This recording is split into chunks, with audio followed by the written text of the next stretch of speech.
Welcome to episode 17 of the Whatnauts Review Show.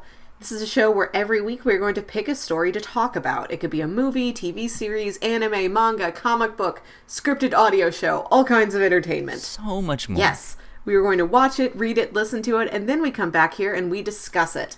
My name is Melissa Wilkinson, and I am joined, as always, by Kyle Springer. Kyle, how are you this morning?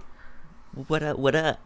I'm good. I had a weird morning / weekend. Oh. But it was good. I've besides reading All-Star Superman, which is what we're going to be talking about, I've only been playing Fallout 4, and I to the point where I haven't slept much. Oh. So I finally got some sleep last night. I went to bed at 1, and I couldn't fall asleep until 3. And then I did the thing where I woke up a few hours before my alarm and was wide awake. And then my alarm went off, and I turned it off, and I finally fell back asleep after my alarm for half an hour. And that's when I woke up all groggy and just I don't want to go. So, that's me, but I am finally awake right now. So, how are you? I'm doing good. I had a slightly late night last night too. I went out to a live show for a local podcast network here in St. Louis. There you go. Yeah, they did scripted readings of a couple of their scripted shows. They did fun live readings, and they had a little interview. What and was they had the podcast? It's called Calamity Cast is the network, and they have an audio drama series called A Beginner's Guide to Interplanetary Destruction, which is this... I haven't heard of that one. Yeah, it's a big, fun, sci-fi pastiche. The episode they read last night was okay, this is our pirate episode, and they've had, this is our Blade Runner style episode. Just these group of friends just hurtling through a bunch of different multiverses. Interesting. Yeah. And so it's how it's an audio drama about how they destroy each of this. Is that what it is?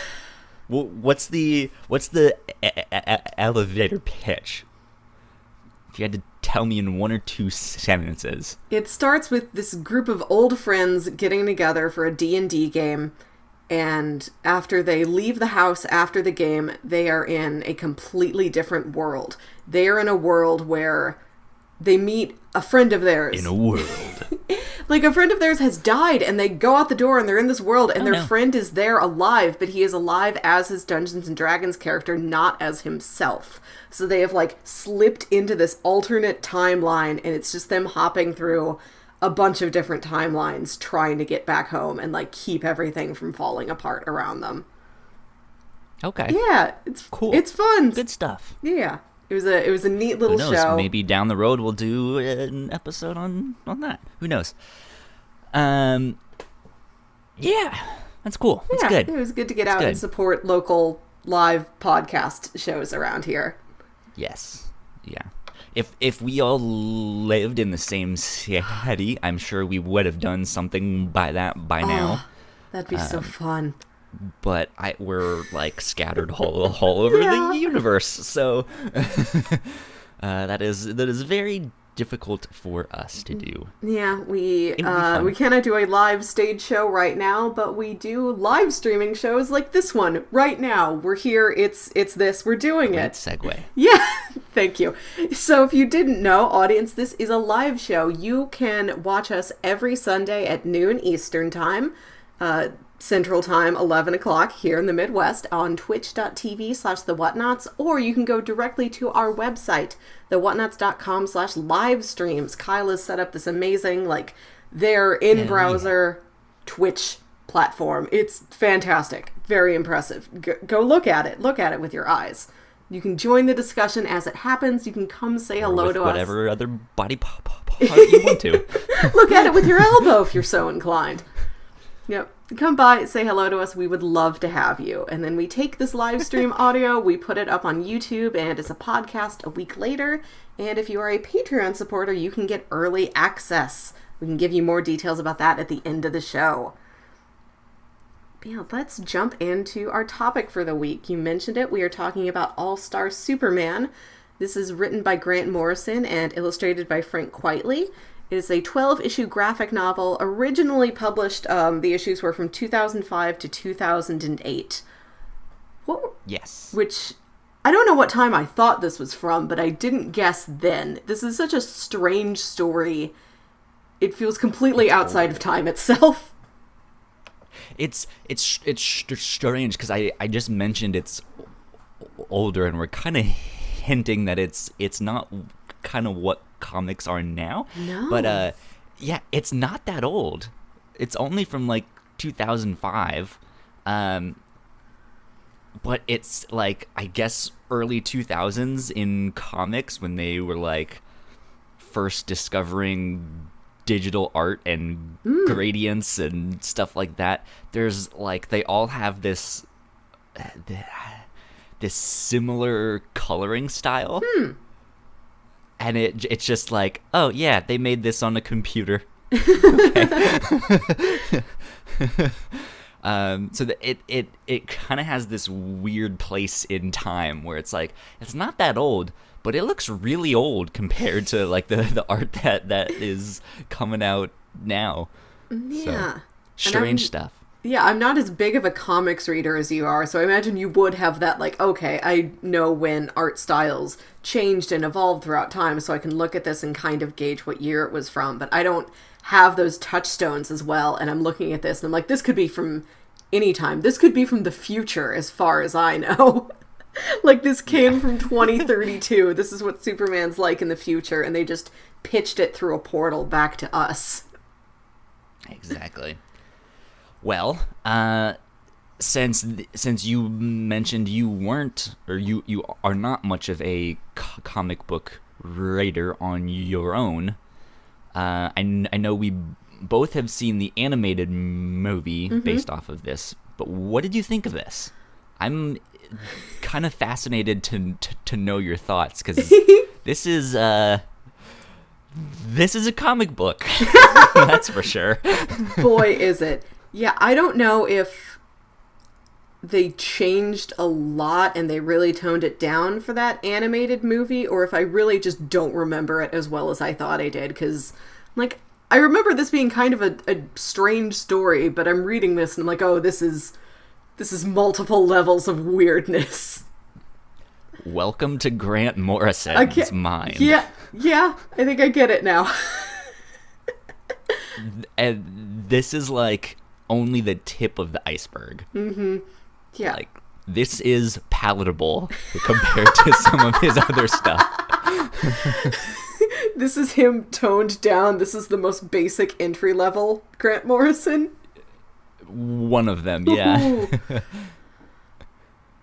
So, it's good. A long time ago, Paul and I did an episode of the review show, which it was then called the Whatnauts, on Grant Morrison's Animal Man.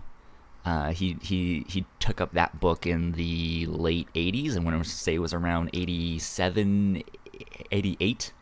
And that book is also one of his, like, this is Grant Morrison 101. This was like his first like major DC Comics thing, and it is a mindfuck. It is like it's only, I think, 24 issues, but it starts out, it's like, okay, I can tell he, is a big like animal rights activist and stuff like that, and then it gets into, what the fuck are you smoking? Like, and so All-Star Superman kind of takes it definitely goes to a lot of strange places, but it is very much a love letter to the character Superman in a very philosophical, almost meta way. So let me ask you this then. You mentioned you were like, I don't know if I just didn't remember it as much.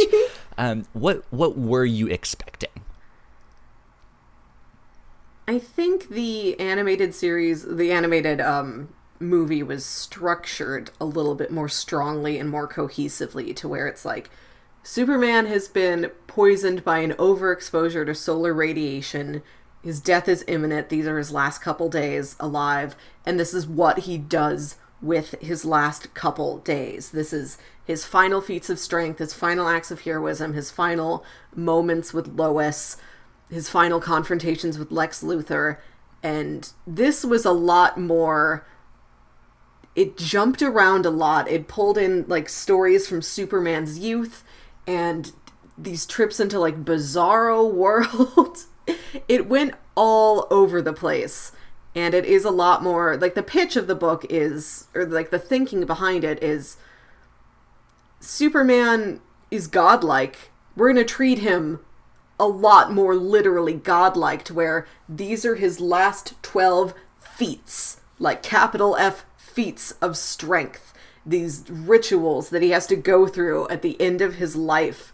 And that's where, like, the title comes from. Like, it's not so much just, like, a flashy, action-packed title. All-Star Superman. It's, like, star, solar. He's, like, a solar god. He's an astral deity. And it is a lot more bigger and weirder and more biblical and spiritual than I expected. It's... Especially in, I want to say, the first issue or two, it just seems like... like almost like this classical literature adventure, because you have we'll get into it in a bit, but they have this whole thing where they're like fighting over a date with Lois, and it's the most bombastic, like ridiculous. Like, I wouldn't see this in any modern day book at all. This is like straight off the pages of like the Odyssey or something, you know. So there is this like mythical quality to the book, which I think for me, I hadn't read this book. I too had only seen the animated movie version. I knew a lot of people really, really loved this book, and this is like, this is my all-time favorite Superman story. I know Eric Mannix wanted to be here on this episode, but he had to work because he's a huge Superman fan, and he loves this book. I feel his spirit with us. Yeah. And so it was just kind of in my mind of like, oh, this is a really good Superman story, and I don't think I thought much about it beyond that. I mean, I kind of know Grant Morrison's writing style. I know Frank Quietly's artwork style, and so like I'm not a huge, like, his artwork is a little difficult for me to get into. It's not my favorite, but it's still very good. But I started, like, I opened it up and I was like, oh god, this is from like the early 2000s, like we mentioned. Like I guess that means like I knew Frank Quietly's pencils. And I don't remember who did the coloring, but like I was not expecting that style of coloring. So I was just like, it. Did you have the name there? Yeah, I have the physical copy from my local library. Kids, visit yours. It says digitally inked and colored by Jamie Grant. There you go. So as you can see, having fun isn't hard when you've got a library card. Yep. Thank you, Arthur, for that rhyme. But yeah, like I didn't expect it to be in that kind of style, and so that kind of took me aback. And then once I was reading it to like see all the places it went and just how bombastic it was and how out there, and it, like, I don't know, I'm kind of surprised that so many people like this book, not in a bad way, but it's there's so many layers in this. You Yeah. really have to dig in for it to actually kind of make sense. Because on the outside, just like surface level, it's this really like, what is going on? Like, these are his this is what he does? Why is he what is this? Why does this even matter? You know? Yeah. And it's not until you like, okay, well, let's look at what he's doing metaphorically. Let's look at, you know, what this says about his character, you know, all of that stuff. That once you start unpacking that, then it's like, oh, okay, this makes sense now.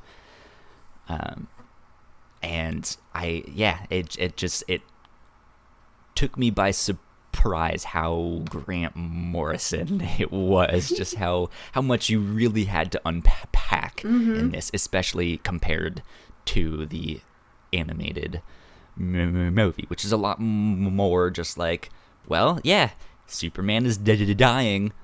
Here's kind of the last things he does on his Earth. He has to make sure that Lois knows he loves her. You know, that's it. Yeah, so. This is such an atypical book. I've never read anything quite like this, but I think it might resonate with people for the characterization Keep talking, of... by the way. Keep talking, by the way. Okay. I think it might resonate with people based on the characterization of Clark Kent. And I looked it up on Wikipedia. I really did some research on this thing because it was so strange to me. And I found this. There you are. I'm back. And I found this quote on the Wikipedia page about this graphic novel about Grant Morrison's initial inspiration for writing this. And I just wanted to share this. This was at San Diego Comic-Con, which is this weekend as we are recording this. And this is probably sometime lots of crazy stuff. Actually, speaking of that, little housekeeping, sorry to interrupt. Yeah. Eric and I did a new episode of the Captain's Log, and we talked about a couple things that was like the first big news stories to break out of Comic-Con. So by the time this goes up as a podcast, it will already be available to you all, or you guys can get it a little bit early if you support us on Patreon. Patreon.com/the Whatnauts. Anyways, sorry to interrupt. Continue. Yeah, that's okay. This is a story from San Diego Comic-Con in, I think, sometime in the late 80s. And Grant Morrison says he saw a Superman cosplayer that inspired this story. He was perched... Interesting. Yeah. He was perched with one knee drawn up, chin resting on his arms. He looked totally relaxed. And I suddenly realized this is how Superman would sit. He wouldn't puff out his chest or posture heroically. He would be totally chilled. If nothing can hurt you, you can afford to be cool. A man like Superman would never have to be tense against the cold, never have to flinch in the face of a blow. He would be completely laid back, untense. With this image of Superman relaxing on a cloud, looking out for all of us in our head, I rushed back to my hotel room and filled dozens of pages of my notebook with notes and drawings. I saw Superman chilling there, looking relaxed, so I went home and decided to kill him.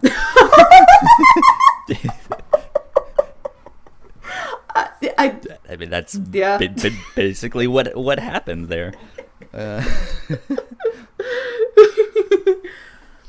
guess it's the ultimate challenge. Let's see how relaxed you are in the face of your own mortal peril. Exactly. Yeah, we might...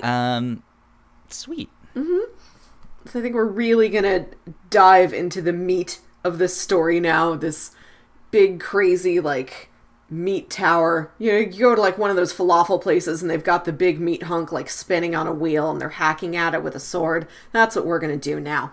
So if you... Welcome to the meat tower, folks. So if you are concerned about spoilers, you really just want to go experience this thing on your own first, you can take a break here, and then you can come back to us. And I wanted to make sure, I thought that quote was so interesting, I wanted to get it out there before our little spoiler break. Sweet. Sounds good. Yeah. Sounds good to me. This is a comic book, that's for sure. So... I guess to start out, I kind of wanted to clarify my thoughts on this book. I like the idea of the story of like if Superman is actually dying at some point, if he knows that he's going to die, like what does he do in his last moments? Like that idea, that concept is fascinating. Like here's this guy that we thought, you know, I mean, his name is literally Superman. Yep. You know, he is the super man. Who would have thought that he could die? Yes, he's died in the comics before, but I mean, he came back, so. But yes, I mean, so I like the idea that if he gets like a fatal diagnosis of just like, hey, you don't have much longer to live, like what would you do in those last times? And I think that's fascinating. However, most of the stuff that's happening in this book, I don't like it at all. I it's most of it just seems so stupid, and it's like such a waste of time to me. I mean, again, it's when you have to unpack and stuff like that, but just surface level, I'm like, this is so weird. This is so like this is way too over the top. As I sit here talking about a comic book. What was the most unnecessary part for you? I think the moment I realized exactly how bombastic this was going to be, and just how like, okay, this is ridiculous, was when they were fighting over Lois. Yeah. And, like he gives her like he lets her know that he's Superman, which she doesn't really believe, which is kind of cool because there's in this book, Lois, who is an investigative journalist, when he reveals his secret, she doesn't really believe it. Like, she's skeptical, and like, but I've tried to prove this my entire life, and I couldn't. Like, I've had no conclusive evidence. What about the times when you both were there? You know, like all of this stuff. And so she's skeptical, but she's skeptical in a way where she's trying to find out all of the details. Yeah. And then I think in Darwin Cook's DC New Frontier, when Wally West tells Iris that he's the Flash, she is also an investigative journalist, but she's just like, oh yeah, I knew. And he's like, well, how come? Why didn't you say anything? She goes, I'm an investigative journalist. Like, did you think I wouldn't find out? Like, I knew this secret was important to you, which is why I didn't say. So it's just a neat, like, completely opposite reaction. Like, no, wait, you're lying. Versus like, oh yeah, I've known. You know, no big deal. But once she has the superpowers and she's kind of finding out what it's like to be him, she starts getting catcalled by superheroes. Not just by superheroes, but by Samson and Atlas. Time-traveling superheroes. Biblical superheroes and Greek mythology. And it's just, yeah. It's like, I will arm wrestle you for a date with her. And, you know it's just, I was just like, this is so stupid. Like, this is how he's spending his last weeks on Earth. Really? Yeah. I think that would have been... You should be like, fuck off, you two. Go, go away. Read some books. Yeah. That would have been super entertaining as a completely separate story, I think. Like, I would love to see another book, like a more comedic, lighthearted book where there are these huge superheroes that almost are on Superman's level, and they're like, I want to date Lois, and she's like, okay, if you can beat Superman in an arm wrestling match, then I'll go out to dinner with you. That she's like throwing challenges at these men to entertain herself. That would have been great as a separate story. But it does feel weird here. Like it's like it's like each of the challenges he does is just like, this doesn't seem to fit here. Who knows? Especially because as like, oh, it's also Lois's birthday. It's Lois's birthday, and Superman hasn't told her he's dying yet, but he wants to give her a great birthday, and he wants to give himself like this amazing last time with her. And I'm like, this isn't the time for like wacky hijinks. This is the time for serious romance. And I think the animated special did lean on that more heavily, like the bond between Lois and Superman and how she feels when he gives her his power set for a day. So I was expecting more of that from this book, and I was a little disappointed that it wasn't more romantic, because that's what I would have liked to have seen Superman do most with his last days. Like, yes, he has he did take her to the moon and make out with her on the moon. And carve I love you into the moon. Yeah. So, I mean, that's kind of romantic. I wish there just would have been... give you the moon, Mary.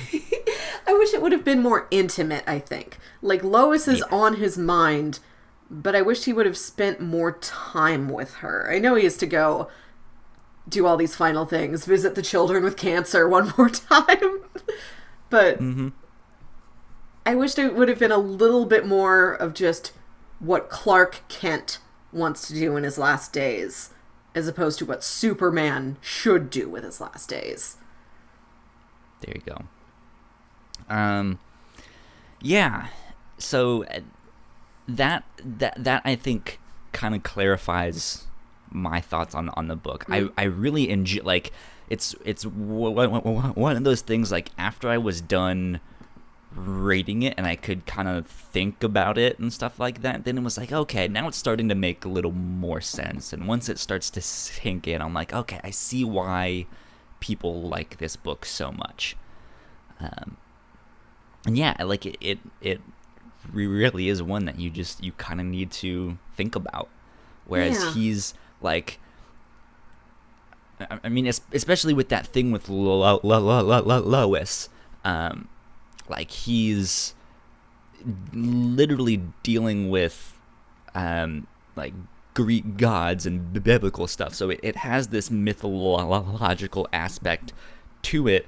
And though it's Samson and Atlas, right? Yeah, it's not Hercules. No, it's so yeah, Atlas. but yeah, like they're kind of doing these Herculean tasks. That is still the adjective. Yeah, and like I think it goes to show just how much he actually does love Lois. Like, he wants to spend he wants to make his final memories with her meaningful. Like, he wants to show her all of the things that he couldn't show her before, so that she is prepared for when he is gone. It's like, now you know my secret, now you know what it's like, now you know all the, like, feats of strength and all, you know, that stuff that I can do. And I think it's him bringing her more into his own world, and just being like, okay, let me actually open up to you. And it still seems very rapid and fast paced. Like you said, it's not as intimate, I think, on the surface level, because they're still doing all of that stuff. But that's what it's like to be Superman. Yeah. Like, he has so much stuff to do that he never gets to just sit and stop. I mentioned Grant Morrison's run on Animal Man. In that book, Animal Man is he was kind of like a D-list superhero around that time, and this was like his first like major book. And there's a time where he gets invited to be a part of the Justice League International. And he joins them, and he's out on a rooftop, and he sees Superman, and Superman sees him, so he comes down, and he stops. He goes, "Hi, you must be Animal Man. I've heard good things. Welcome, to the Justice League." And he's just like, "Wow, thanks. Like I wasn't expecting to get to meet you." Mm-hmm. And Superman goes, "Well, I gotta go, bye," and leaves. Yeah. And then I think he's talking to like Martian Manhunter, and he's like, "Superman's kind of a dick, isn't he?" It's like, well, he just has a lot of stuff to do. Yeah. So I think inviting Lois into his world is like, hey, welcome to this nonstop crazy train where I have to arm wrestle people over who gets a date with you, like welcome to my life. And I like how he's just like, here, look at all of my stuff. Like, yeah, that's just the cosmic anvil. Yeah, that's like, oh, the tiny sun eater that I just have. There's my Bizarro zoo. By the way, he's hungry. I have to make a new sun. Yeah. Sorry. God, eat the food, Tina.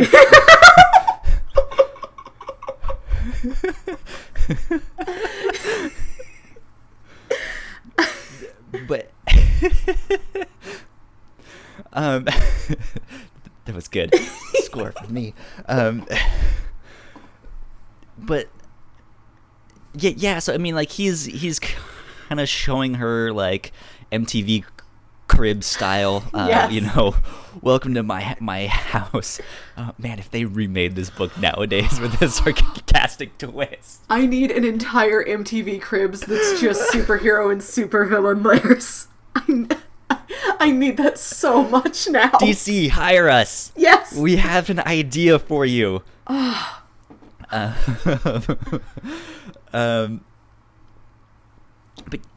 yeah, so I mean, he's opening up to her, but I think next is he goes to Lex Luthor, right? Is yes. when that whole thing starts. Mm-hmm. Which that one is fascinating because that one, I guess I didn't look visually into the whole stuff with Lois mm-hmm. and what was going on there, but this was the first one where visually it was all about, like, the metaphors there were all visually, to the point where Superman is basically being taken down the river Styx yes. to his death. Yes. Which they don't mention that. They're not like, welcome to the river Styx, or this is the river Styx. But it's, yeah, it like Lex Luthor is breaking out of prison mm-hmm. and he's being accompanied by Clark as he's doing it, to the point where he's like, well, I'm about to do some evil shit, so I'm gonna go this way. You should probably leave and go that way so you don't get caught up in this. And yeah, like as he's like pushing Superman out on, or Clark out on this boat with this like mysterious boat that just happens to be sitting there in this like underground river. Yeah. And this like mysterious fairy person. Mm-hmm. Yeah, and he's just sitting in this boat, and he's like, Superman's gonna die, and he's like floating down this river, and I'm like, that's supposed to be the river Styx, yeah. isn't it? Yeah. Like he's literally sending Superman off to his death. Yeah. Huh. And what's weird is that like, that's kind of cool. You don't see what happens after that. It goes into like some flashbacks. It goes back to Clark as like a teenager or a college student still in Smallville. And like, I don't, like, how did he get from being in the River Styx boat to then back to flying around Metropolis? Like, what's the in-between there? Actually, I don't know if that is a flashback. Is that when he's in the diner with them? Yeah. Was it time I travel? don't know. I'm wondering if it's just like 2 days later, it's like, hey, here's, some time after that. He's back in Smallville with his parents, because he would go back there fairly often, but he's with Lana and Jimmy. Is that the two? It's Lana and with him? Pete. Okay, yeah. I'm not as familiar with Pete, but yeah. So he goes back to Smallville after that. Maybe a flashback? Yeah, maybe not. I think I don't know. Somebody was talking about him like going to school. Like, I think Lana's like, yeah, he wants to go be a journalist and move to Metropolis. Like, it sounded like we'd gone into the past, and this was Superman on the verge of, going from being Clark Kent to being Superman, hero of Metropolis. I'll go with you on that then, because I did not pay close enough attention to be like, is this a flashback or not?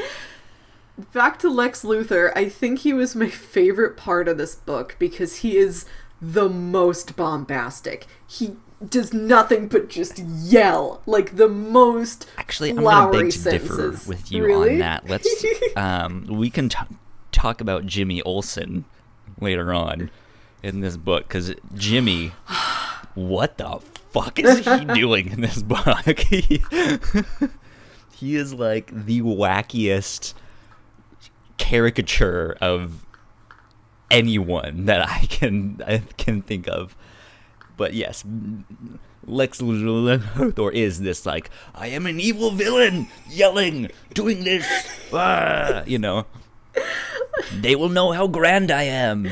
And I have no idea how this fits into other portrayals of Lex Luthor. I don't know how this stands among the rest of them. Just it as an individual characterization was very entertaining to me. And I love that juxtaposed against this more quiet, humble, introspective Superman. You've got the loudest, most in-your-face Lex Luthor.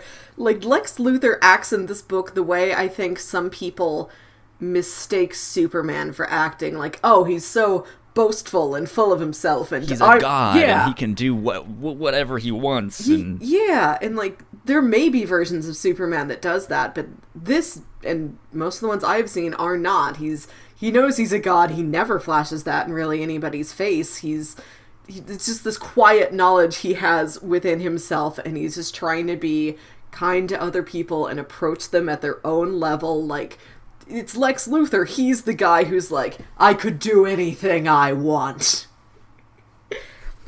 Basically. I think that scene when Clark first shows up to his cell and trips on the wire and like basically electrocutes himself, but no one would know because he's Superman, so he doesn't react.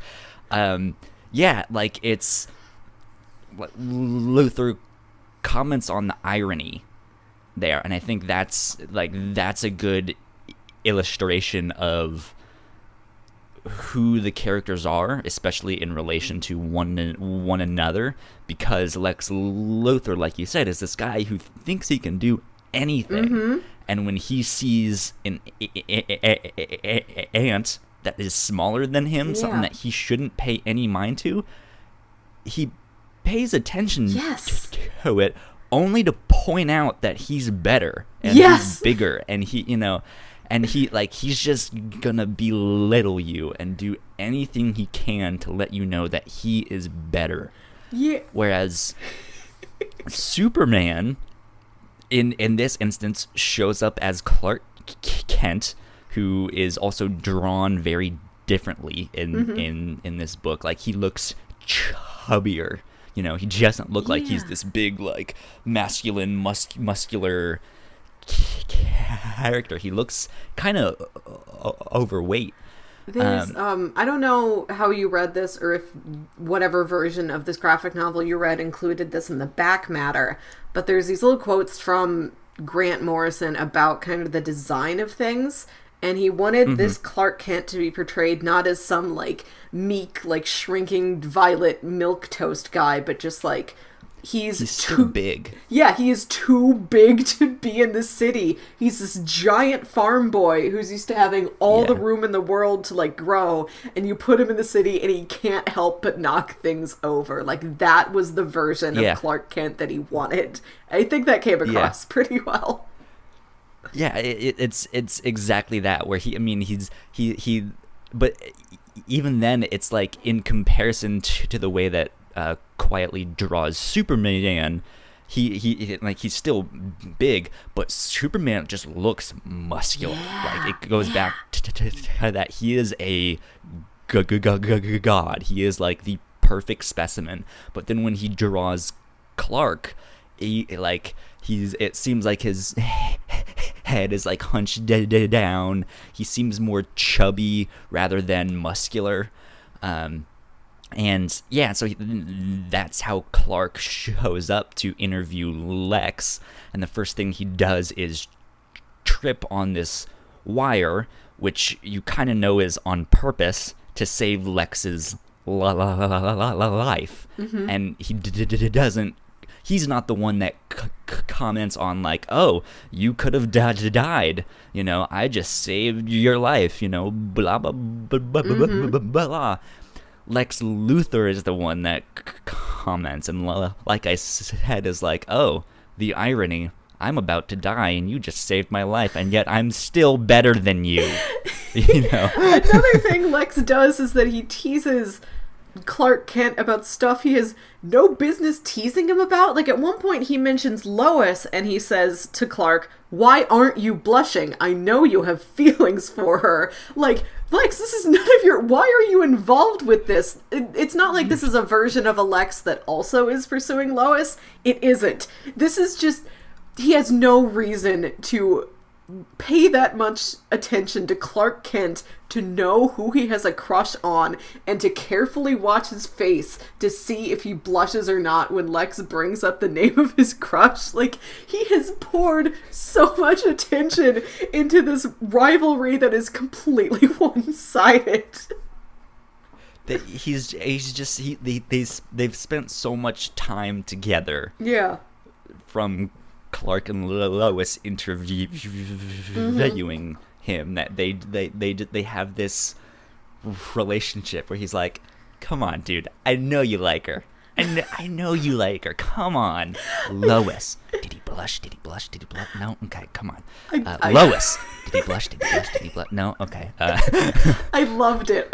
I do want more of that. I love that thing where, like, the villain should not notice or care that people on the hero team opposing him like each other, but he does, and he's kind of interested in what's going to happen about it. Like, oh, you're me, Lex Luthor, you're me. And I think, while we're still on Lex Luthor, my favorite panel in this entire book is towards the end, where Clark goes to see Lex Luthor in jail for the final time, like before he's going to be executed. And Lex is sitting backwards in a chair reading a book called How to Mix the Perfect Cocktail. And nobody sits backwards on a chair alone. You sit backwards on a chair to make a statement to whoever you're in the room with. And it's not like Clark came up and Lex was sitting and he's like, Superman, time to talk. And then he, like, flips the chair around and, like, sits backwards. Yeah, why are you doing a power move in a completely isolated environment? That's just how he was sitting when Clark got there. Though imagine walking in on someone doing that and already seeing them in this power move. He's like, whoa. Okay, this motherfucker's cool. He sits backwards on a chair all the time by default.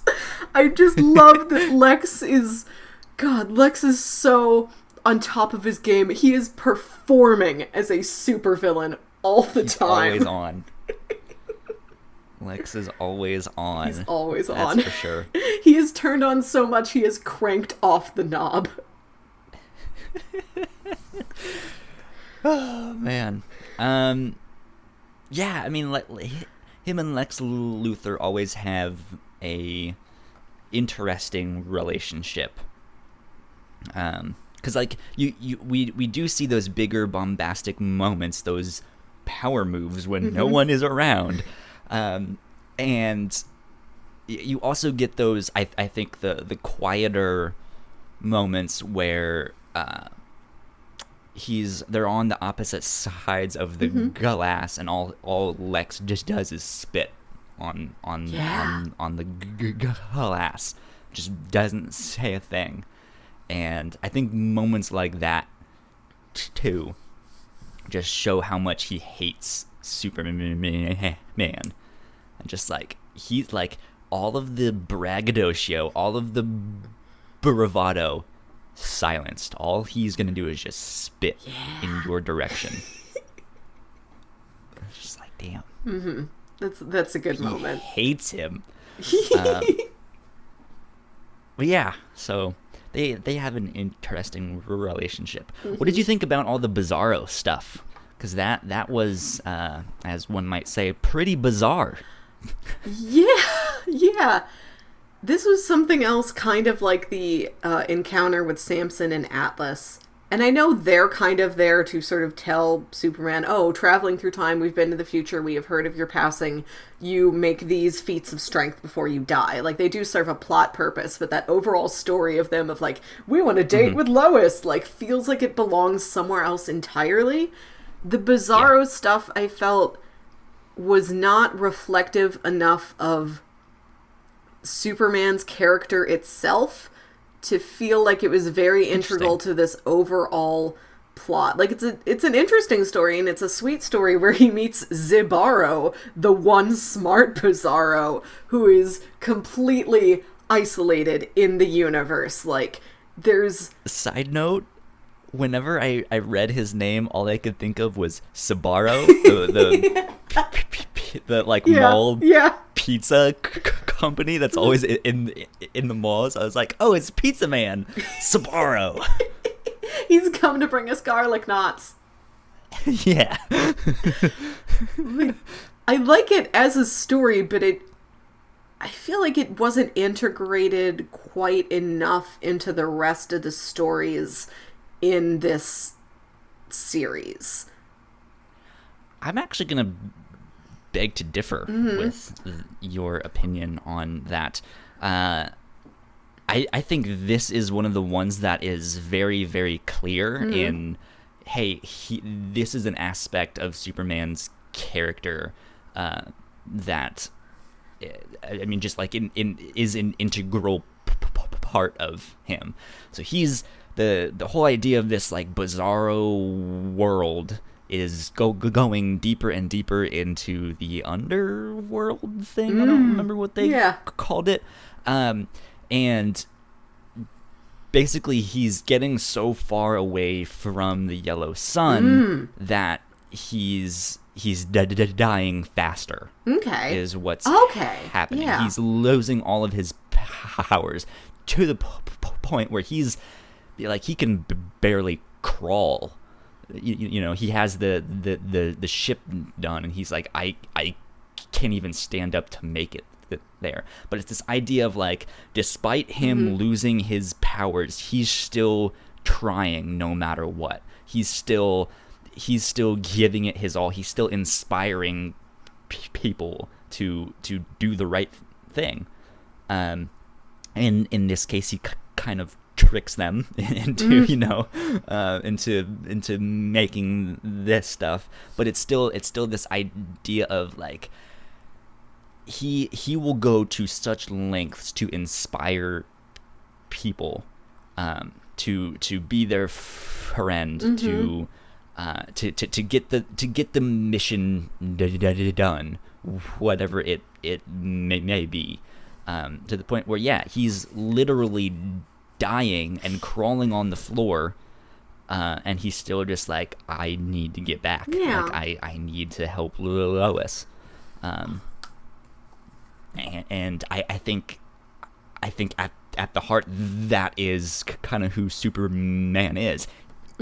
Even if he's at full strength, like I think that's a thing like a lot of people do see Superman as this all-powerful, cannot be stopped, person. And I think if you're writing him like that, you're not doing it correctly. I think a lot of the drama and the problems that Superman faces has actually nothing to do with his powers, and it's despite the obstacles he faces and these challenges of like, oh, maybe it isn't something that I can't just punch.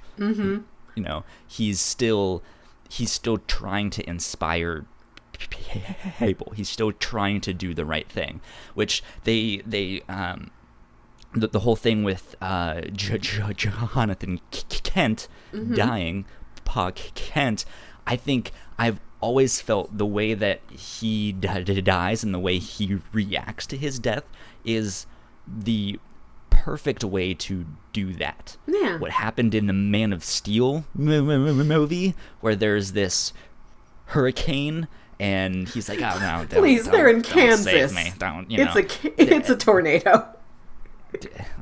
Whatever. This natural disaster. But this idea where he just lets his father die despite the powers he has doesn't make sense to me at all. That is not Superman. And this idea of where despite his powers he wasn't able to save his father because he was out doing something else, that is the tragedy of Superman. Despite his incredible powers, he can't save everyone. He makes a decision to go do one thing and then someone else on this side dies. And that's just like shit. That that's just that's what he has to deal with, and that's why I think he tries to keep himself so busy, is so that he can save as many as he can. But like the whole idea of Pa Kent just being like, nah, it's good, I'm good, just nah, yeah, stay, I think what would have been better there is for Superman to use his super speed, go get his father, and come back. But the whiplash is what kills him. So it's like he's using his. I mean, that still might not be the best solution, because then I'm sure he's gonna feel guilty that he killed his father. But just this idea of like, he's using his powers, and despite that, he still can't save someone. That I think is good. He can't save everyone that way, but he still tries. And I think that's what the Bizarro story was really trying to illustrate. Just like against all odds, he'll still do the best. Yeah. The best he can. Not to get too off topic into Man of Steel, because it's not what we're covering today, but I didn't know a ton about Superman before I saw that movie. Like, I'd seen him in a couple cartoons, I knew the basics of who he was. But, like, the first Superman story I really, like, sat down with was Man of Steel, and it worked for me. It was a version of Superman that I recognize as not the Superman to a lot of other people who are more familiar with the character, but it seemed completely believable to me as a newcomer. Like, yes, this seems like a cohesive man that is not disagreeable to the brief versions of him I have seen before. And the death of Jonathan Kent in that movie, I think, is representative of Clark's humility. Like, he has the powers of a god, but he never for a moment thinks he is omniscient. Like, he knows he doesn't know everything. And, like, his father rushing off to, like, save people as a tornado comes, you're rushing down the Kansas country road, and Clark's like, no, Dad, I'm gonna go get you. And his dad just holds up a hand like, no, son, I have done what I've needed to do. Do not put yourself in danger. Just let it happen. It's this moment of Clark, like, trusting, maybe my father knows best. Maybe I don't know what I'm supposed to do right now. Maybe I'm still learning. It's this instance of trust and humility that I think is a big part of the Superman character, as me, a newcomer, understands him. Yeah, I think that is a good point. It's a good aspect. I think more importantly, and I think especially in the comics, has a much bigger precedent, is that Monpa Kent taught him to never give up and always do the right thing. Like, always at least try. And so this idea of him just sitting back and doing nothing, like, that upsets so many people. It's just like, yeah, like, of course he wants to trust his father, you know, to maybe he knows best and I'm still learning, but you also taught me to at least try, you know, and like not give up. So the fact that he just sat there and let it happen is like, what? That, come on, you know? So, anyways. Yeah, but back to Bizarro. I think the Bizarro storyline did relate to a lot of mythology about the character and about the powers that I was not familiar with. So I think you were getting extra layers of it that I didn't totally get.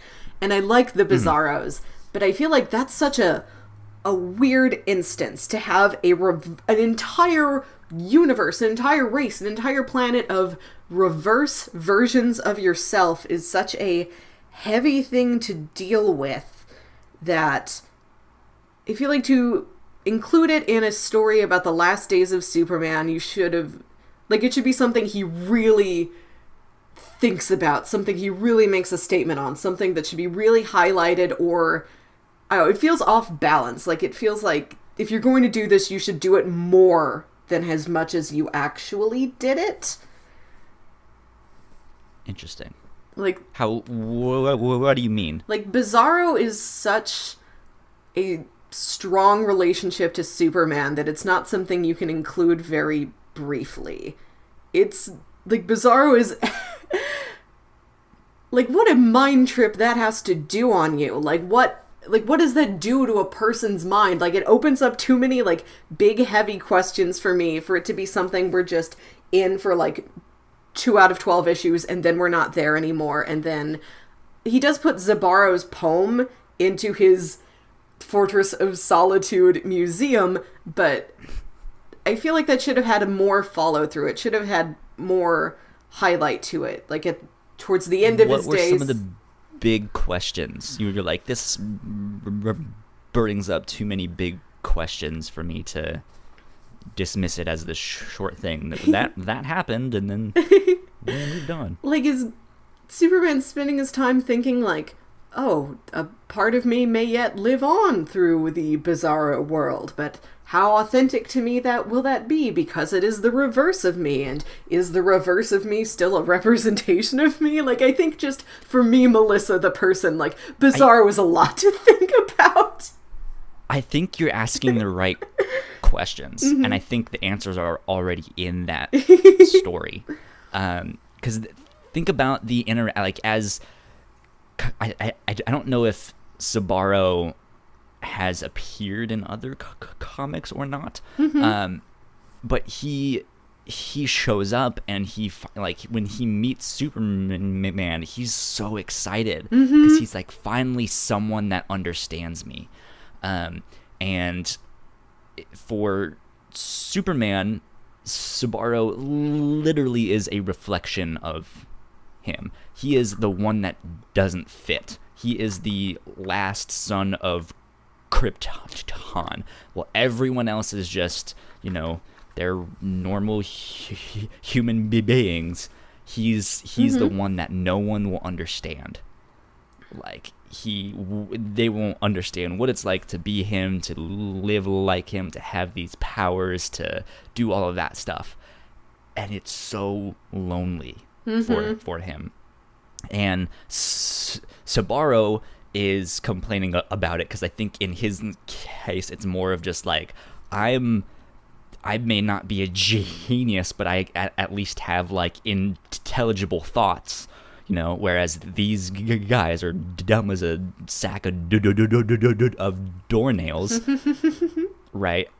And so, like, I don't have anyone to talk to, whereas Superman can talk to people, but it's like there is still, like, he has his fortress of solitude, right? Like, he is a lonely person in the sense that he really doesn't have anyone else to talk to know what it's like, which is, I think, why he then, like, opened up to Lois and was like, here, this is what my powers are like. This is what my life is like. You can experience this for a day and just see what it's like, because he is lonely too. He wants someone else to know what it's like to be him, to be with all of these people that won't understand him. So I think you're asking the right questions.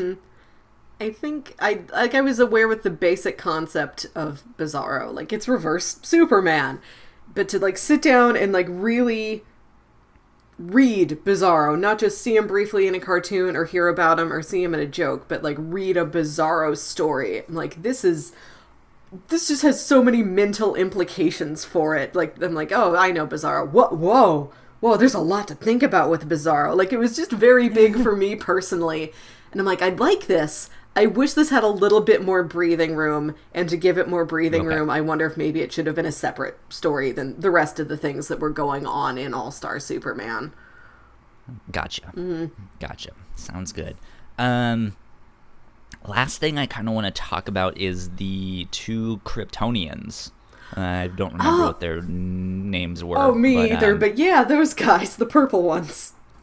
I think her name was, like, Lilo. Yeah, Lilo. And his name was... Lilo and Stitch. Mr. Purple. Something like that. Melissa is looking it up. Yeah, I got my book. She has her physical copy right there. Handy dandy notebook. I read this digitally, so I don't have it right here in front of me. Yeah, just fill time while I find what this guy's name was. Superman. What's your favorite Superman incarnation? If you're on YouTube or wherever, leave a comment. Your favorite Superman incarnation, whether it's the animated series or from a certain comic book or a movie. What do you guys like? Who is Superman? Dum dum. Yeah. Well, while you're anyway, looking Mr. their Purple. names up, Mr. Purple was his name. Well, while you're looking that stuff up, I'll continue, and I will get on to what I was going to say. So it's Bar-El. Bar-El. Yep. Barrel. Do a barrel roll. So I mean, like, he literally leaves this Bizarro world. Apparently he was trapped there for 2 months. And yeah, like we mentioned, there's this idea of he's alone, no one else is like him, no one will understand him, and he gets back to Earth, and who happens to be there? 2 more Kryptonians. And he's super excited. He's like, wow, I'm meeting history.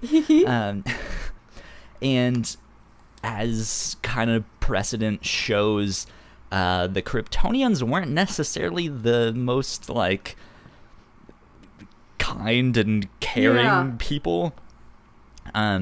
They're more of like, oh, we can use this civilization to bring about a new Krypton because we must live for the glory of Krypton, you know? And Superman kind of figures out very fast that these guys don't have the best intentions, or don't have, you know, Earth at the center of their heart. and he kind of talks with them. I forget exactly what happens, but basically in the long run, he was like, well, look, you guys can't, like, if this is what you're gonna do, you can't stay here because these guys have a different way of life. And he kind of shows them that, and then is like, well, obviously I can't send you back to Krypton because it got blown the fuck up, but I have the Phantom Zone where there's a bunch of criminals, and you guys can do whatever the fuck you want to them. Go establish order there, because that would be super helpful. And yeah, like so he sends them there, and there's kind of this touching moment where I guess the power, like, which also kind of happens in Man of Steel, where they're starting to get used to the powers, and it's still like overloading their systems, and they kind of go blind, and stuff like that. So the moments that he's about to send them into the Phantom Zone, they're both blind, and he's like, just put my hand in hers and we'll go together. What did you think of that whole last story, or that I think that was the or one of the last things there? They called Superman a betrayer to Krypton, and I feel like that's something that Superman has been called before by, like, Zod. That seems like it would come up anytime he does happen to meet some sort of surviving fragment of Kryptonian society, that they're like, you don't want to resurrect Krypton? What do you mean? And I think he does exist as a good legacy to Krypton, in that he represents the best of it. He is a good example of what Krypton is to new people. Krypton is a godly planet, just like he is a godly figure. Superman is.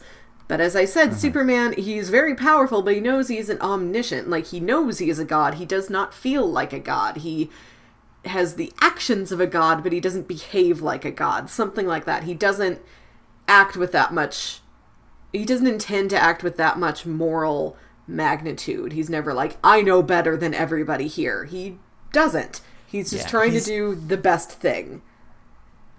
So to get back to Man of Steel and comparing things to that, because the same kind of thing happens with that, where Zod comes back, and I guess spoilers for that movie if you haven't seen it yet. It's an old one. But Zod is basically trying to terraform Earth into a new Krypton, and which is what exactly Bar-El and Lilo are trying to do. And when Zod confronts Superman, I think, says something along the lines of, Krypton had its chance. And then you mentioned in this book that they call him a betrayer of Krypton. I think the discrepancy for me is that in Man of Steel, him saying Krypton had its chance isn't really what Superman actually believes. And they give no evidence that he believes anything other than, like, fuck Krypton, whereas I think in this comic, because he could have said something along the same lines. He's just like, no, I don't mind you guys bringing back more Krypton, culture and stuff like that. That would be fantastic. Yeah. Is basically what he's saying. But he's like, but look, these guys already have their own culture. Let's not do it at the expense of them. Like, why don't we find an uninhabited planet that we can live on? Why don't we, like, hey, here's the Phantom Zone. Why don't we establish order there? Because right now it's the Wild West, and it's basically a prison. Like, why don't we start there? And so I think by him kind of sending them to the Phantom Zone. He's not necessarily condemning them, but he's still he's making it so Krypton still has a chance somewhere down the road, which kind of brings me to my next point that I kind of want to talk about real fast. Yeah. We've already been talking for like an hour. There is a lot to go over in this book. There is. But Superman does that a lot, where especially in this book, and where he will kind of shove a problem off so that he doesn't have to deal with it. And I thought that was both interesting and at the same time kind of evil, like kind of a jerk. Like there's the whole bottled city of Kandor, where like he has this entire city in a bottle because Brainiac shrunk it, and he can't figure out how to get it back to its own size or what to do with it once they are back at their own size. And there's the Bizarro world where he's like, look, when I get back to my Earth, I will absolutely find a way to come back and save you. But what does he do instead? He frames his poetry. And then there's this whole thing with the Kryptonians where like he's like, look, we can bring back the culture. That's totally fine. Just not at the expense of Earth. Let's do it somewhere else. I'm going to send you to the Phantom Zone where I just send all the criminals. And so he's just like, he has this odd way of like shoving responsibility off of him, not necessarily onto someone else, but just, I'll deal with that later. Yeah. And knowing that the bottled city of Kandor has been in his fortress forever, he's just kind of left it there. Like I don't really feel like he's done anything about that in the like 75 years that he's been around. I don't know how long Kandor's been sitting there, or how long an actual timeline, that it's been sitting there. But it's like he's just like, I'll get to you guys one day. Yeah. Anyways, and then goes and does something else. He's slowly working on it. I think maybe he's got this sense of, I could solve this problem by sinking a lot of time into this, and I want to do that, but I think about all of the tiny things I could be doing in that time. Like, I could spend a week visiting children's hospitals. Yeah. He's arm wrestling people for dates with Lois. What the fuck is he think he is? Who the quit your stupid arm wrestling league and go help Kandor, you idiot. He could spend a week working on the problem of Kandor and get closer, but not have a conclusion at the end of the week. Whereas in that week, he could save so many mortal lives there in Metropolis and the area around Metropolis. And I know he's always prioritizing. Yeah, that's always where his heart is going to draw him first. Of course, he is very concerned and feels responsibility for these big cosmic problems, but he's a Kansas boy first before he is a Star Boy in his mind. And yes, he needs to restore this tiny miniature city to its former true glorious life, but also that girl's gonna jump off a building, I have to stop her. Like, he's gonna be pulled towards mortal problems first, I think. I feel like, especially because it was technology that shrunk Kandor, it's like, hey, why don't you just like commission Lex to build something to help them out, or go to Star Labs and have them build something. Go to Project Cadmus and have them, make something. Go to Oliver Queen with all of his money, Go to anyone. Like, I'm sure there's a hero out there who has the same powers as Ant-Man. He can shrink or get bigger. Like, there has to be someone you can ask instead of just sitting there and locking it away. Like, I don't know. It just seems like, man, he's kind of a jerk. Like, just trapping them there and not doing anything about it. I don't know. Like, if I feel like if I was living in Kandor, I feel like I would hate Superman. It's like, why the fuck haven't you, like, are we not important enough? Like, yeah, we can kind of get by, but that's, you know, that's not how we want to live. We don't want to be miniature. And they proposed the thing of like, well, it looks like Superman isn't gonna save us. Why don't we just live on Earth super tiny?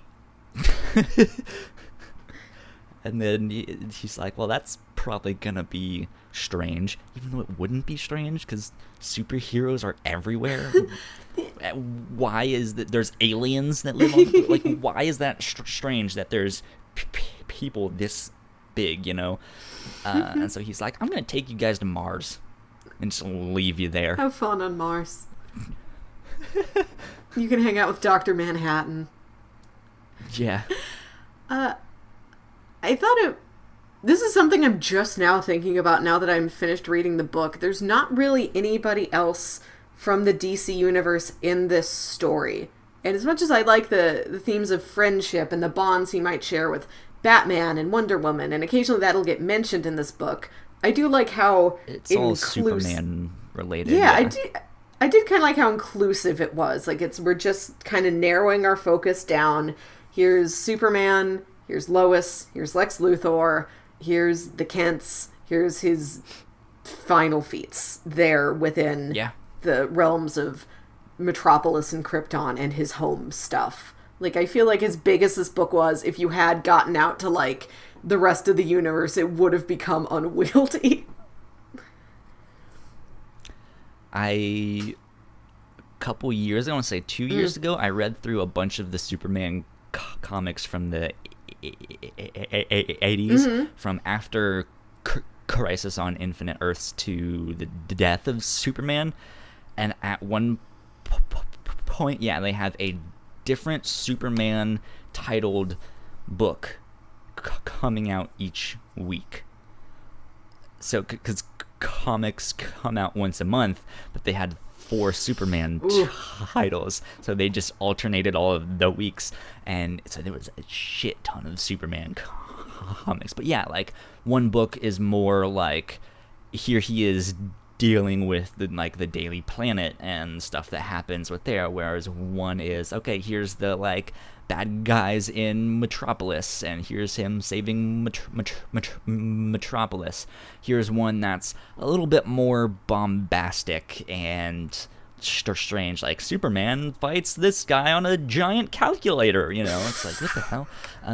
And then there is one where it's like, okay, Batman is swinging by, here comes Wonder Woman, they're dealing with something out in Russia, and, you know, and so, like, they each had their own, like, spin on, like, Superman at all the different levels of stuff. So, they do some interesting stuff with that. Huh.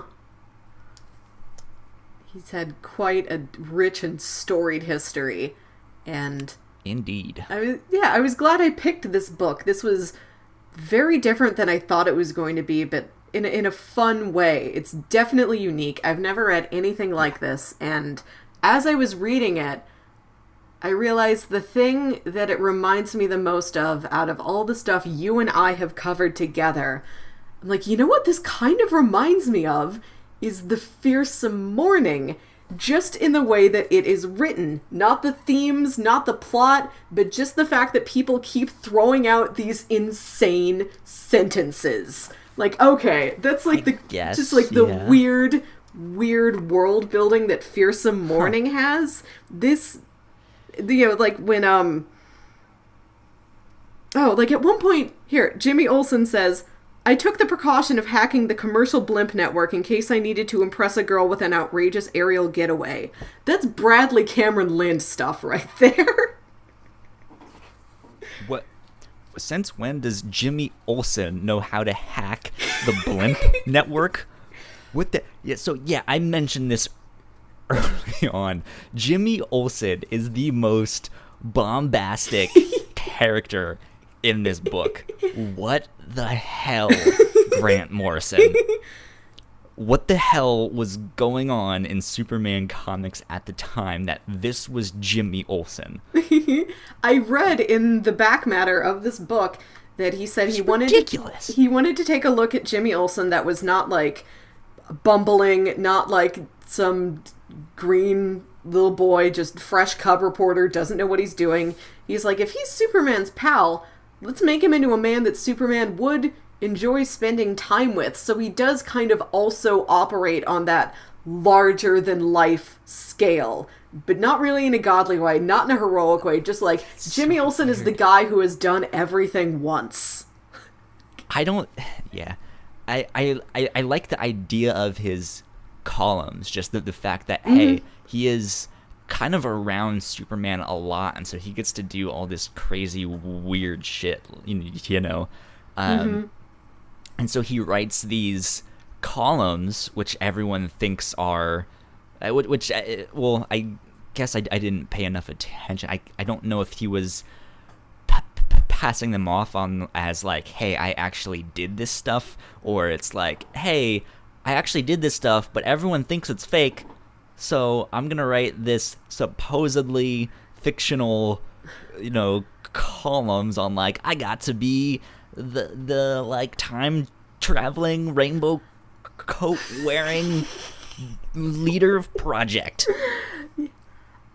Yeah, I don't know, but I loved how Jacob and his coat of dreams.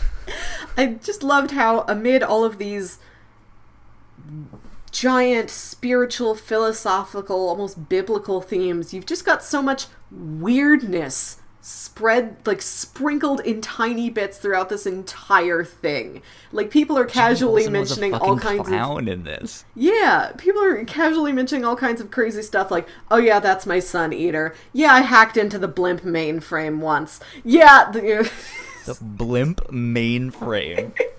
Who does that? Just stuff like that. And so it reminded me of the Fearsome Morning, and that it's, yeah, we're just going to casually mention all of this bonkers stuff and then just keep on rolling. When everything is silly, nothing is silly. It's ridiculous. Ridiculous. What was Grant thinking? God damn it, Grant. I don't know what he was thinking, but I'm glad he thought it. I don't know. Good book, though. Yeah. I think it's one.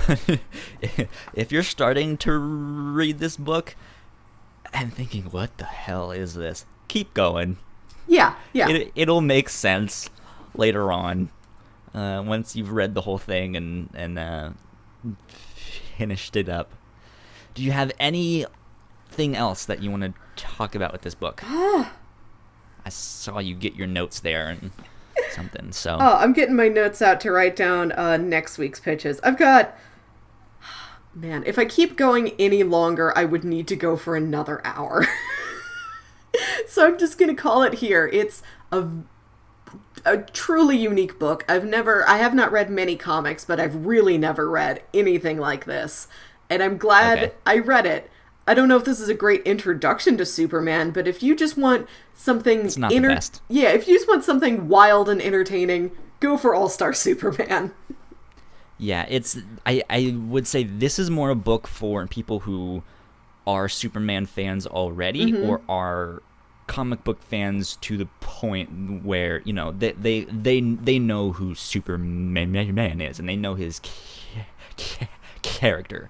Because I think I said at the start of this is very much a love letter to Superman, and just what he's like, and who.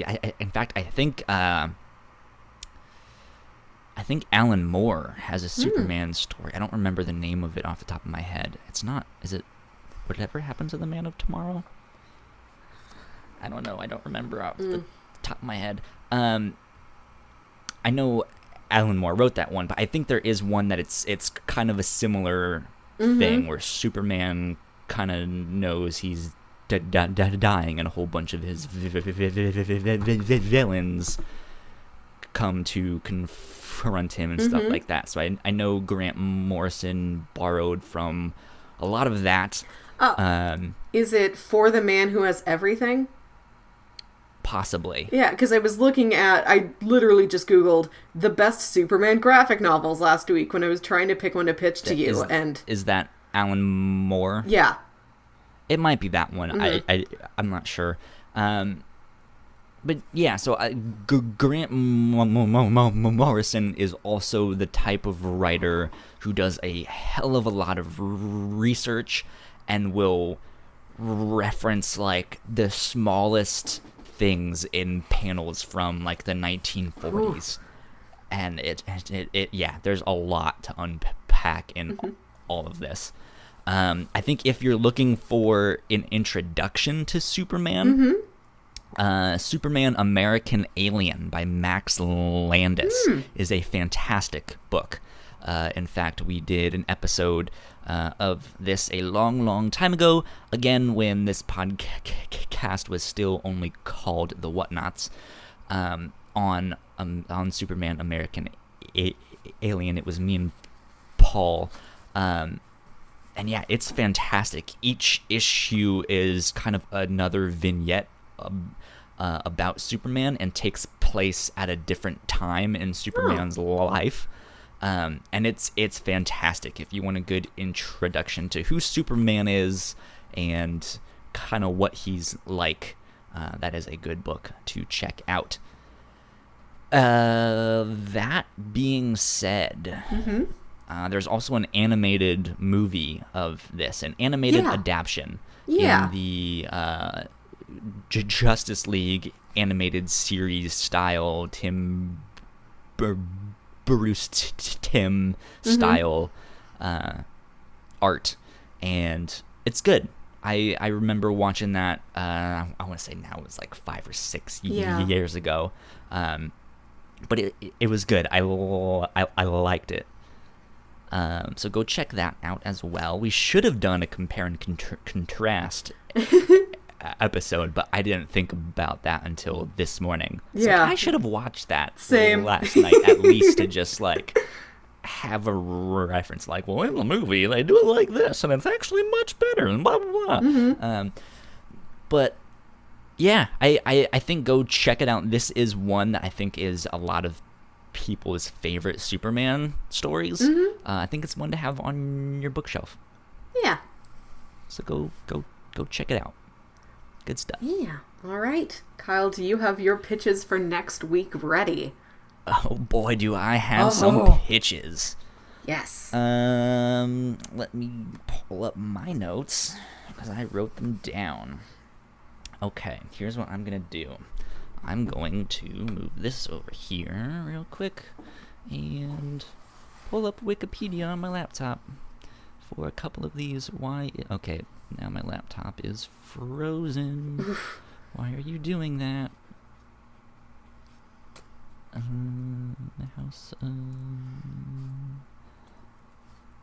Bam. Okay, so pitch number 1 is an anime. And it is called House of 5 Leaves. It is 12 episodes long. That's House of what? House of 5 Leaves. House of 5 Leaves. So like the number 5 in leaves like on a tree. Okay. And so it follows this samurai, or this former samurai who was never really good at being a samurai. Okay. And he ends up getting involved with a gang. He's kind of this down on his luck bodyguard, or samurai, who then takes a job as a bodyguard for the Yakuza. And he, being a samurai, he has a very strict code of conduct.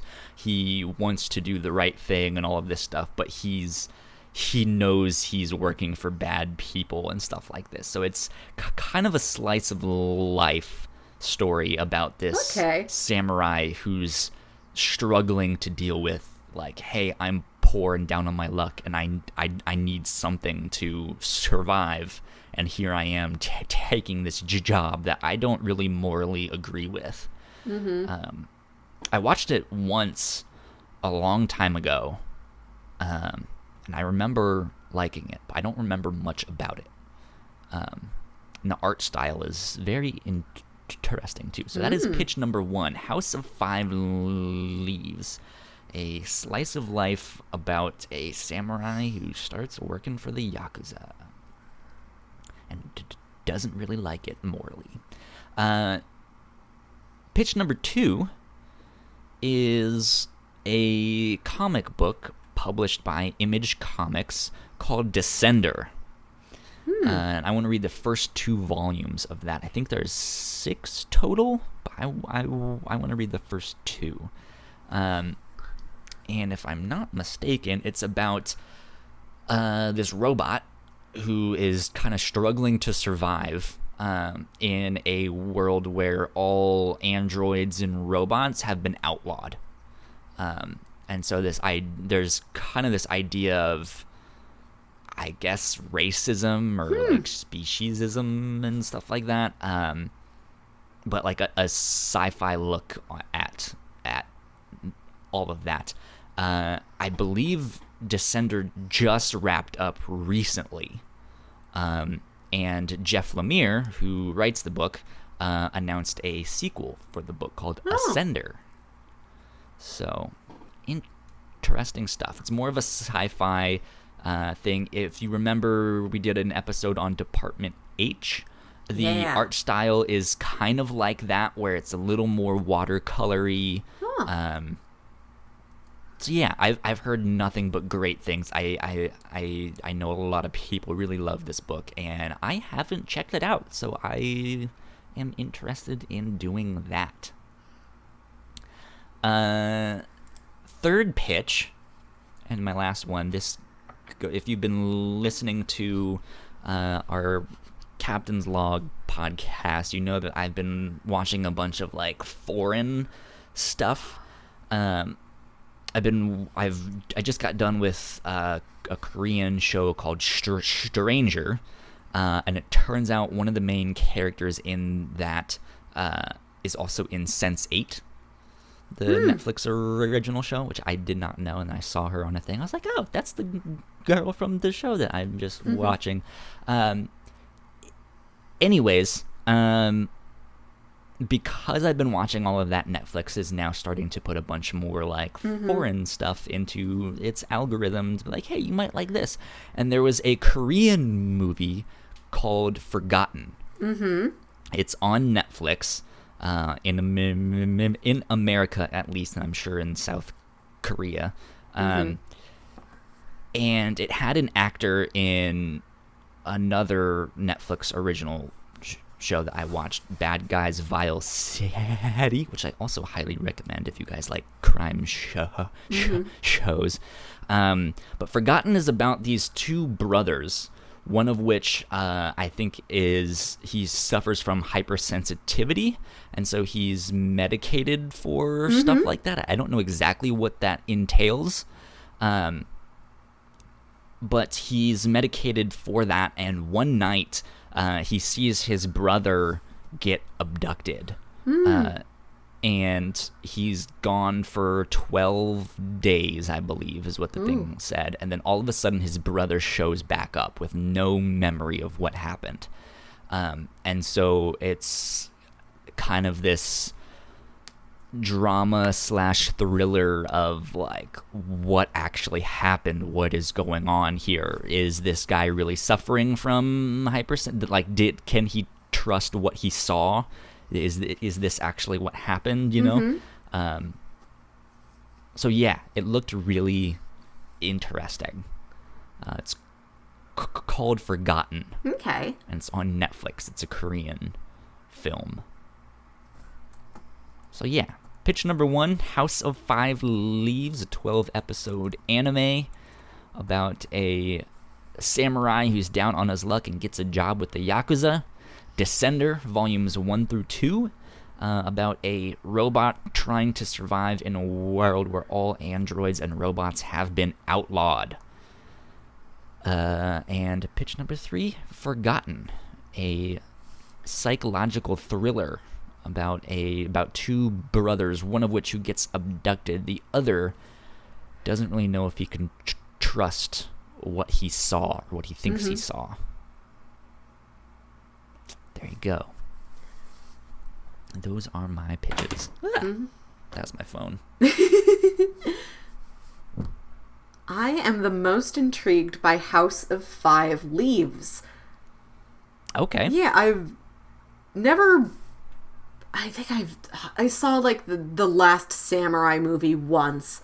When I was a little kid, I had, like, a chapter book about a boy growing up in feudal Japan in samurai times, and I really liked that book, but other than that, I've never really engaged with any samurai media, although I know it's prolific. I've never engaged with any Yakuza media, though I know that's also prolific, and I had no idea those two things intersected with each other in time. I didn't know those were both around at once. Well, it might not be the Yakuza as we know it, but it's basically, you guys can correct me online, I think the word Yakuza literally is just their version of gangster. Yeah. So it's just like he starts to work for these criminals. Yeah, and like I think of gangsters as being such like a fairly modern thing. Like that exists from like Sherlock Holmes times and on up. And I am intrigued by the idea of historical gangsters from centuries ago. This sounds like a really interesting mix of things and an interesting time period and setting to go visit. So yeah, I'd like to cover House of Five Leaves. Sounds good. House of Five Leaves. It's an anime. I don't know exactly where you guys can stream it, but it is out there. It is on the interweb somewhere. I'll find it. Yeah. Yeah. I guess that being said, I'll let you wrap it up. Yeah. Take us home. Yeah. Thanks to everyone for listening. Thank you for joining the conversation and being part of our deep, in-depth discussion of All-Star Superman that still has many more layers to get through. We've dug into the bedrock, but we have not yet reached the core of the earth with this. There's a lot to discuss. Go read it for yourself. Talk to a friend. And if you enjoyed our show and if you would like to support what we do here at The Whatnauts, you can go to patreon.com/thewhatnauts and support us for just $1. That dollar gets you... Single buck. Yep, that gets you early access to all of our episodes before they're posted anywhere else. You can get early access to us for cheaper than you could buy an issue of the Daily Planet, I'll bet.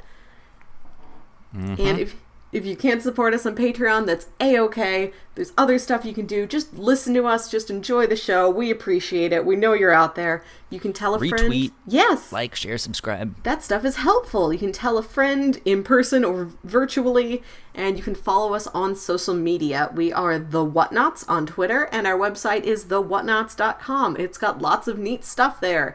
You can go to the live stream page. You can read about us and our shows. It's nifty. Go visit. Speaking of our website and Patreon and stuff like that, I've made it so that when we release an episode early, we are now releasing it on our website. Mm-hmm. And if you are a Patreon sponsor, you can go to the thing and sign into our...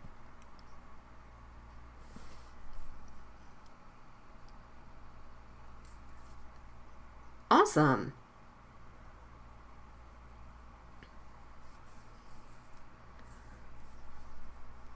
Mm-hmm.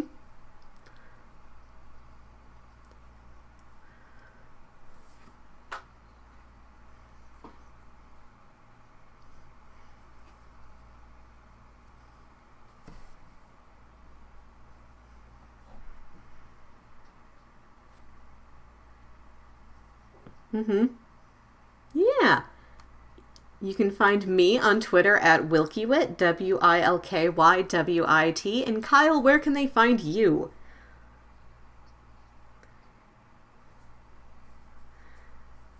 Yeah.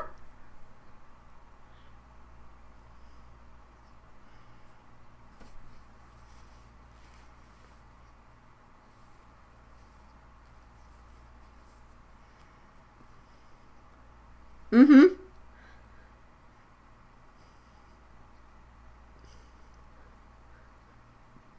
Awesome.